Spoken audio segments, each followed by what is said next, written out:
درود بر شما. از ما سوال شده که آیا من بعد از اخذ ویزای کار مخصوص ایرانیا میتونم تحصیل هم بکنم؟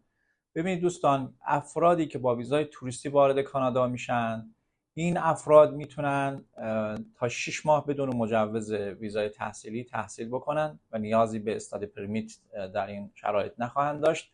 ولی اگر فردی با ویزای توریستی وارد کانادا شد و درخواست ویزای کار مخصوص ایرانیا کرد، بعد از دریافت ویزای کار مخصوص ایرانیا یا اوپن ورک پرمیت، اگر بخواد تحصیل بکنه نیاز به درخواست مجدد استادی پرمیت از داخل کانادا یا اینساید کانادا داره که بر اساس مؤسسه آموزشی که حالا هست در واقع DLI که پذیرش گرفته بایستی برای استادی پرمیت اقدام بکنه و بعد از اون میتونه تحصیل رو به طور قانونی در کانادا همزمان با اوپن ورک پرمیت مخصوص ایرانی‌ها که داره 3 ساله هست ادامه بده.